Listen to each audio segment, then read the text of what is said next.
DElEd first semester सामाजिक अध्ययन की ऑनलाइन क्लास में आप सभी का स्वागत है। मैं प्रवक्ता जीवन लाल सामाजिक अध्ययन अपने सहयोगी रवि चौधरी के साथ सत्यनारायण उच्च शिक्षा संस्थान तुलसीपुर श्रावस्ती। सामाजिक अध्ययन 4 उप विषयों से मिलकर बना है: इतिहास, भूगोल, नागरिक शास्त्र, अर्थशास्त्र। आज उसी के एक उप विषय भूगोल का हम अध्ययन करेंगे। आपके पाठ्यक्रम में पूरा सामाजिक अध्ययन 50 अंकों का प्रश्न पत्र होता है, जो कि बहुत ही महत्वपूर्ण है। भूगोल विषय के अंतर्गत आपके पाठ्यक्रम में पहला प्रकरण है सौरमंडल।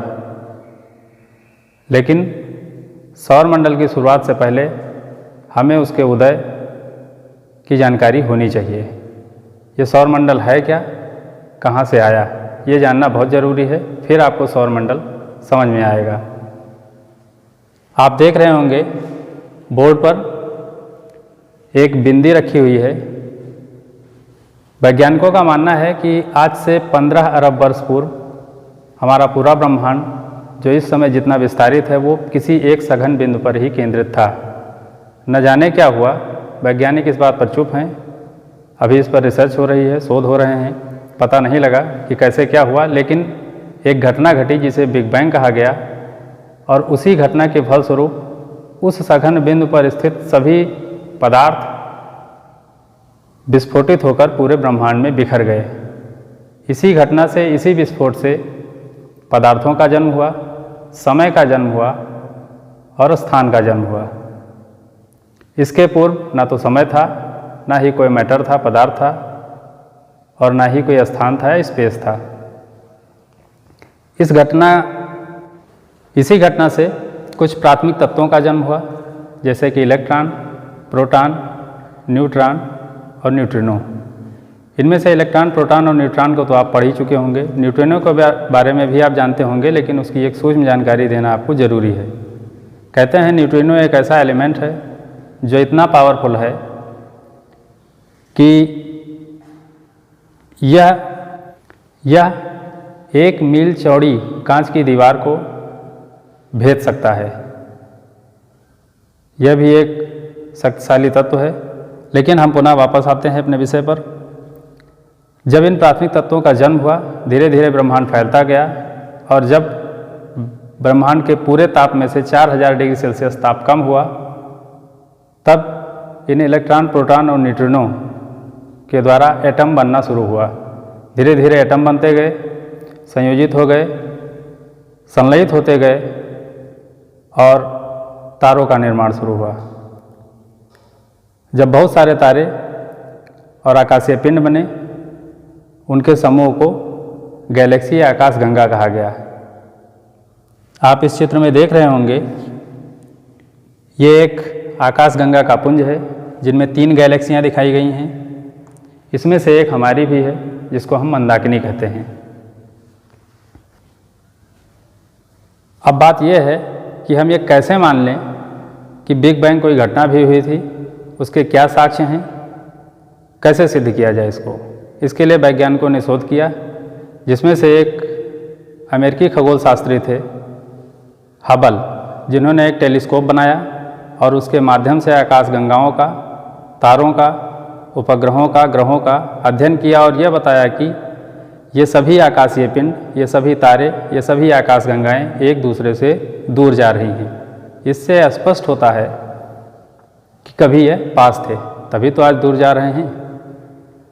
दूसरा साक्ष्य है बिग बैंग थ्योरी के संबंध में जॉर्ज एवलेंतरे का। 1966 में उन्होंने इस घटना का जिक्र किया, जिसको 1 वर्ष बाद रॉबर्ट वेगनर ने 1967 में परिमार्जित किया। शोध के द्वारा अब यह सिद्ध हो गया कि ब्रह्मांड एक सघन बिंदु पर ही केंद्रित था, जो धीरे धीरे फैल रहा है। लेकिन इसका भविष्य क्या होगा? इसके भविष्य के लिए यह बताया गया कि आगे चलकर यह ब्रह्मांड बिग क्रंच हो जाएगा। बिग क्रंच अर्थात जहाँ से यह जन्मा था, उसी एक सघन बिंदु पर केंद्रित हो जाएगा और ब्रह्मांड समाप्त हो जाएगा। या फ्रोजन फ्यूचर होगा, अर्थात इसका भविष्य में यह पूरा ब्रह्मांड फैल ही रहा है और धीरे धीरे फैलते फैलते ब्रह्मांड में विलीन हो जाएगा। ये दो सिद्धांत हैं जो इसके भविष्य को तय करते हैं। लेकिन आगे क्या होगा ये हम लोग धीरे धीरे सीखेंगे। अभी हमने आकाशगंगा, तारे, खगोलीय सभी आकाशीय पिंड और पूरे ब्रह्मांड की उत्पत्ति जाना। हमने ये भी जाना कि ब्रह्मांड में आकाशगंगाओं का जन्म कैसे हुआ। आकाशगंगाओं के पुंज से ही एक हमारी भी अपनी आकाशगंगा है जिसको हम मंदाकिनी कहते हैं। हमारी अपनी आकाशगंगा में 3 घूर्णनशील भुजाएं हैं, 1, 2, 3, जिसमें से मध्य वाली घूर्णनशील भुजा में हमारा अपना सूर्य और उसके सभी ग्रह, उपग्रह अर्थात सौर परिवार, अर्थात हमारा सौरमंडल स्थापित है। इन घूर्णनशील भुजाओं में जो आप देख रहे हैं ये पूरी आकाशगंगा ब्रह्मांड में एंटी क्लॉकवाइज घूम रही है, ऐसे इस आकार से। और इसकी बाहरी भुजा में नए तारों, नए सौरमंडल, नए ग्रहों, नए आकाशीय पिंडों का निर्माण होता है। कैसे? जब आकाशगंगा घूमती है तो इसके आसपास का पूरा वायुमंडल भी इसके साथ घूमता है और एक भंवर बनता है। भंवर की शुरुआत आकाशगंगा के बाहरी छोर के इस बिंदु से होती है या इस बिंदु से होती है।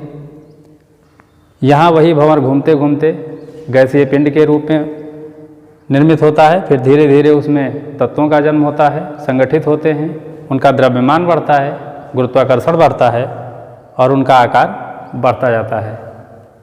धीरे धीरे वो इस अवस्था तक आते हैं, बल्कि वो नहीं आते, आपकी आकाशगंगा ही घूमती है एंटी क्लॉकवाइज। जब ऐसे आप घूमेंगे तो यहाँ जो चीज़ रखी होगी धीरे धीरे अंदर आएगी। हमारा सूर्य इस समय मध्य वाली घूर्णनशील भुजा में स्थित है, जो कि एकदम पूर्ण संतुलन की अवस्था में है। इसी का परिणाम है कि हमारे अपने सौरमंडल में हमारे अपने ग्रह पृथ्वी पर जीवन है, बाकी अन्य ग्रहों पर जीवन ही नहीं है अभी। धीरे धीरे सूर्य अपने सौरमंडल के साथ अपने पथ पर आगे बढ़ता हुआ, बीच में ब्लैक होल है आकाशगंगा के मध्य में। एक आकाशगंगा में केवल एक ही ब्लैक होल होता है, उसी में धीरे धीरे यह अपने परिवार के साथ समाहित हो जाएगा। यह हमारी अपनी आकाशगंगा है। इसके परिचय के बाद अब हम अपने सौरमंडल के बारे में सीखेंगे।